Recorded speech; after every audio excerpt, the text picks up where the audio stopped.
Hello વિદ્યાર્થી મિત્રો, આપ સૌનું આપણી આ યુટ્યુબ ચેનલ પર હાર્દિક સ્વાગત છે।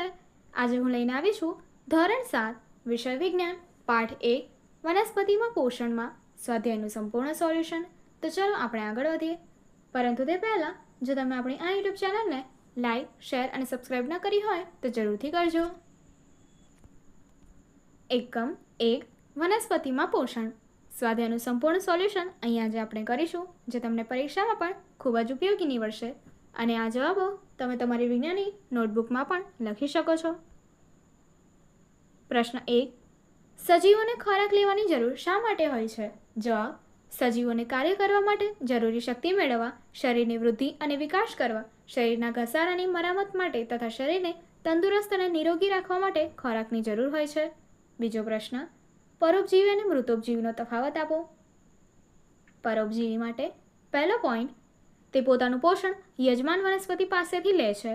બીજો પોઈન્ટ, તે યજમાન વનસ્પતિએ બનાવેલા ખોરાકનું શોષણ કરી પોષણ મેળવે છે। ત્રીજો પોઈન્ટ, તે પોષણ માટે અન્ય વનસ્પતિ કે પ્રાણી પર આધાર રાખે છે। મૃતોપજીવી માટે પહેલો પોઈન્ટ, તે મૃત અને સડતા પદાર્થમાંથી પોષણ મેળવે છે। બીજો પોઈન્ટ, તે સડતા પદાર્થો પર પાચક રસોનો સ્ત્રાવ કરી દ્રાવણ બનાવી તેમાંથી પોષક તત્વો શોષે છે। ત્રીજો પોઈન્ટ, તે પોષણ માટે નિર્જીવ પદાર્થો પર આધાર રાખે છે। પ્રશ્ન 3, પર્ણમાં સ્ટાર્ચની હાજરી કેવી રીતે ચકાસશું? પહેલો પોઈન્ટ, સૂર્યપ્રકાશમાં રહેલી વનસ્પતિનું એક લીલું પર્ણ તોડો। બીજો પોઈન્ટ, પર્ણને પાણી ભરેલા બીકરમાં લઈ 5-6 મિનિટ માટે ઉકાળો। ત્રીજો પોઈન્ટ, પછી પર્ણને આલ્કોહોલ વડે બરાબર ધોવો, તેનો લીલો રંગ દૂર કરો।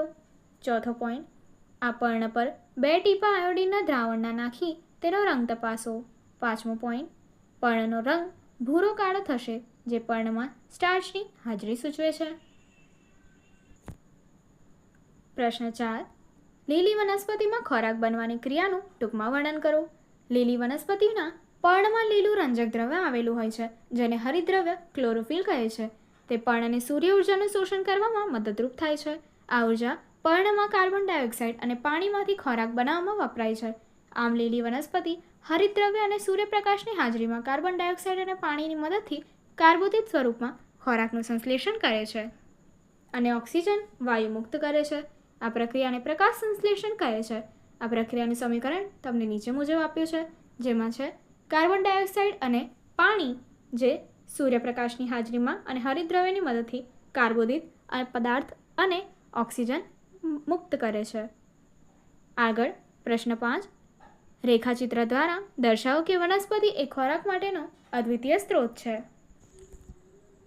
રેખાચિત્રમાં આપ્યું છે સૂર્યપ્રકાશ, જે સૂર્ય ઉર્જાની મદદથી લીલી વનસ્પતિ લે છે, ત્યારબાદ રાસાયણિક ઉર્જા એટલે કે ખોરાક બનાવે છે, જે પરાવલંબી એટલે કે તૃણાહારી, માંસાહારી અને વિઘટકો માટે છે।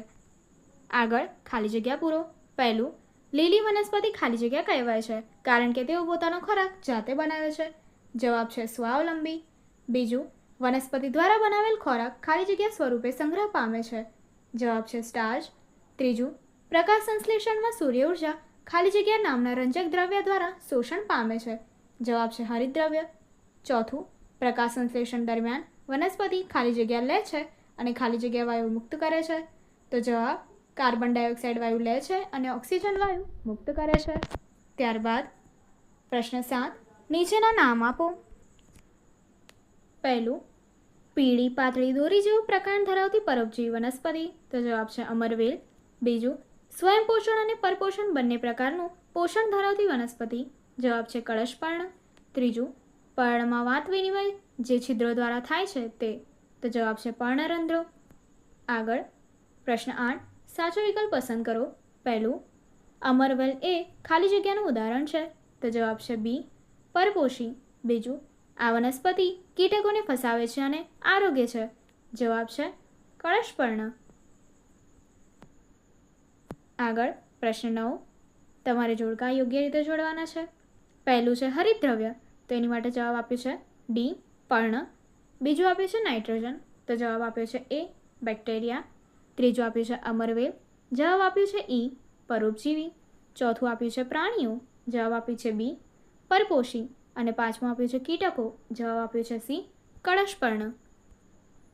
પ્રશ્ન 10, વિધાન સાચા હોય તો તેમની સામે ટી અને ખોટા હોય તો ફોલ્સ માટે એફ ની નિશાની કરવાની છે। પહેલું, પ્રકાશ સંશ્લેષણ દરમિયાન કાર્બન ડાયોક્સાઇડ વાયુ મુક્ત થાય છે. વિધાન ખોટું છે એટલે કે F. બીજું, જે વનસ્પતિઓ પોતાનો ખોરાક જાતે બનાવે છે તેમને મૃતોપજીવી કહે છે. વિધાન ખોટું છે એટલે F. ત્રીજું, પ્રોટીન એ પ્રકાશ સંશ્લેષણની પેદાશ નથી. વિધાન સાચું છે, ટ્રુ. ચોથું, પ્રકાશ સંશ્લેષણ દરમિયાન સૂર્ય ઉર્જા એ રાસાયણિક ઉર્જામાં રૂપાંતરિત થાય છે. વિધાન સાચું છે, ટ્રુ. પ્રશ્ન 11. નીચેના આપેલા વિકલ્પમાંથી ખરો વિકલ્પ પસંદ કરવાનો છે. પ્રકાશ સંશ્લેષણ માટે વનસ્પતિનો કયો ભાગ વાતાવરણમાંથી કાર્બન ડાયોક્સાઇડ લે છે? જવાબ છે બી, પર્ણરંધ્ર. પ્રશ્ન 12. વનસ્પતિ વાતાવરણમાંથી કાર્બન ડાયોક્સાઇડ મુખ્યત્વે ખાલી જગ્યા દ્વારા લે છે. જવાબ છે ડી, પર્ણ દ્વારા. 13. ખેડૂતો મોટાભાગે ગ્રીન હાઉસમાં ઘણા ફળો અને શાકભાજી શા માટે ઉગાડે છે? તેનાથી ખેડૂતોને શું ફાયદો થાય છે? જવાબ, ગ્રીન હાઉસમાં ફળો અને શાકભાજીના છોડ ઉગાડવાથી બહારથી વધુ ગરમી કે વધુ ઠંડીથી છોડને રક્ષણ મળે છે. આથી છોડનો યોગ્ય વિકાસ થઈ શકે છે. ગ્રીન હાઉસમાં ફળ અને શાકભાજી ઉગાડવાથી ખેડૂતને થતા ફાયદા નીચે મુજબ છે. પહેલું, ગ્રીન હાઉસમાં તાપમાનનું નિયંત્રણ થઈ શકે છે. આથી કુમળા છોડને ખૂબ ગરમીમાં અને ઠંડીમાં રક્ષણ મળે છે. તેથી ખેડૂતને પાકનો ઉતાર સારો થાય છે. બીજો પોઈન્ટ, ગ્રીન હાઉસમાં ઉગાડેલા છોડને પ્રાણીઓ નુકસાન પહોંચાડી શકતા નથી. તેથી ખેડૂતના પાકને નુકસાન થતું અટકે છે. ત્રીજો પોઈન્ટ, ફળો અને શાકભાજીના છોડને ઉછેરવા માટે ખેડૂતને વિશેષ કાળજી લેવી પડે છે, જે ગ્રીન હાઉસમાં શક્ય બને છે. આગળની એક્ટિવિટી જોવા માટે અહીં આપેલી એન્ડ સ્ક્રીન પર ક્લિક કરો.